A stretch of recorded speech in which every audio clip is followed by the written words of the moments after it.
मुख्यमंत्री जी, आपने बताया इतने को हमने दंडित कराया, तो क्या पूछा गया था कि कितनी घटनाएं हुई?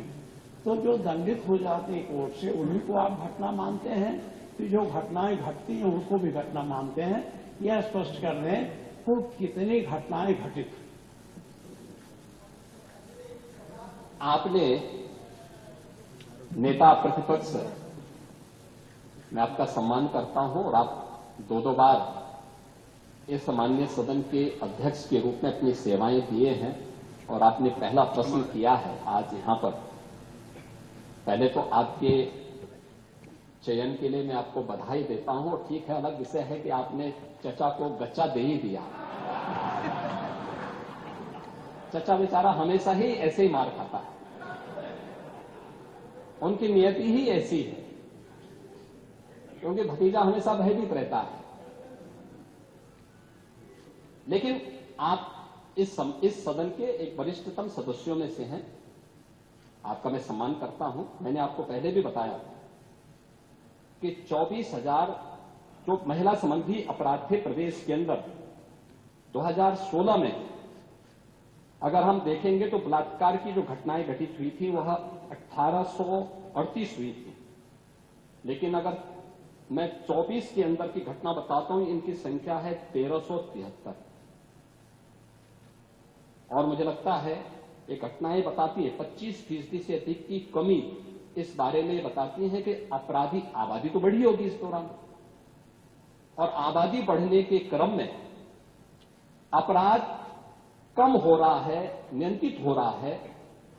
लेकिन जो मैंने कहा, महिला संबंधी अपराध दोनों प्रकार के होते हैं, घर के अंदर भी होते हैं और घर के बाहर भी होते हैं। दोनों के लिए सरकार ने उस प्रकार की सेवाएं भी उपलब्ध की हैं। घरेलू हिंसा से संबंधित मामलों में 181 की सेवा है। घर के बाहर की सुरक्षा के बारे में जागरूकता पैदा करने के लिए और उन्हें सुरक्षा उपलब्ध कराने के लिए तत्काल वो कॉल कर सके, इसके लिए 1090 की सेवा उन्हें उपलब्ध कराई गई है।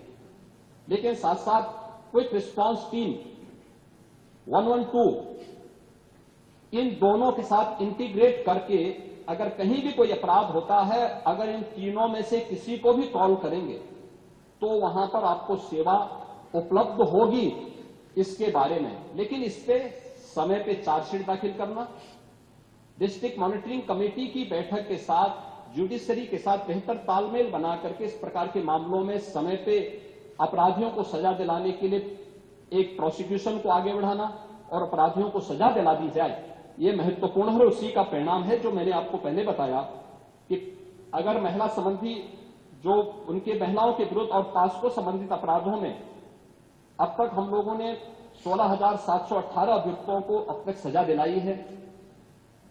इसमें से अगर आप देखेंगे कि 21 को हम लोगों ने मृत्युदंड, 1,713 को आजीवन कारावास, 4,653 को 10 वर्ष या उससे अधिक का कारावास और 10,331 को 10 वर्ष से कम की कारावास की सजा दिलाई है। ये जो अपराध, जिन अपराधियों की सजा दिलाई गई है, इसमें आप देखते होंगे अक्सर समाचार पत्रों में आता है कि 1 महीने के अंदर दुष्कर्मी को सजा दिलाई गई। ये प्रोसिक्यूशन को फास्ट करने, समय पे चार्जशीट दाखिल करने का परिणाम है।